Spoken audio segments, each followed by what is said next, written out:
నంద్యాల జిల్లా డోన్ నియోజకవర్గంపై చర్చకు సిద్ధమా అని టీడీపీ నేత కేఈ ప్రభాకర్ సవాల్ విసిరారు. కోట్ల కేఈ కుటుంబాలు చేసిన అభివృద్ధి చెప్పాలంటే పుస్తకాలు సరిపోవన్నారు. టీడీపీ నేతలను విమర్శించే నైతిక హక్కు వైసీపీకి లేదన్నారు. రాష్ట్రాన్ని సగం జగన్ చెడగొడితే మరో సగం చెడగొట్టింది మంత్రి బుగ్గన అని ఎద్దేవా చేశారు. రాబోయే ఎన్నికల్లో కోట్ల సూర్యప్రకాష్ రెడ్డిని డోన్ నియోజకవర్గం ప్రజలు అఖండ మెజారిటీతో గెలిపించాలని ప్రజలను కోరారు. రాష్ట్రాన్ని అప్పుల పాలు చేసిన ఘనత వైఎస్ జగన్ కే దక్కుతుందని విమర్శించారు.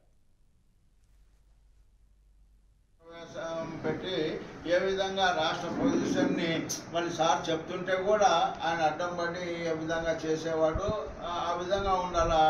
మరి ఏం పట్టనట్టు నేను ఏదో అభివృద్ధి చేసినాను అనేది చెప్పుకుంటుంటే కాదు. మరి చర్చకి సిద్ధం అంటే సరే సిద్ధం.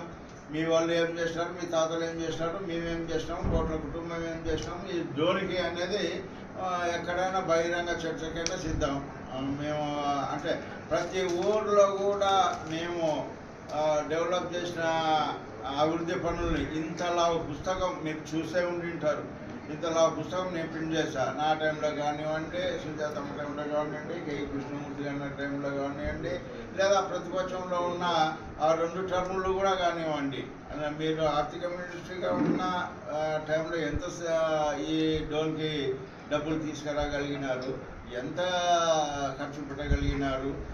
కేవలం అంటే నీరు చెట్ల కిందనే డబ్బులు తీసుకొచ్చేసి మీ కాంట్రాక్టర్లకి మాత్రమే మేలు చేయగలిగిన విధంగా ఉన్నారా? మళ్ళీ ఆ విధంగా ఆలోచన చేస్తే ప్రజలకి నిత్యావసర వస్తువుల విషయంలో కానీ, లేదా ఎమర్జెన్సీగా ఏవి వాళ్ళకి ఏవైతే పరిస్థితులు బాగా అనుకూలంగా ఉంటాయి, రోడ్లు కానివ్వండి, చెరువులు కానివ్వండి, మిగతా నీటి సామర్థ్యం మీద పనిచేసే పనులు కానివ్వండి, ఏవైనా కానీ ఎవరు ఎక్కువ చేసినారో ఒక్కసారి ఆలోచన చేయండి.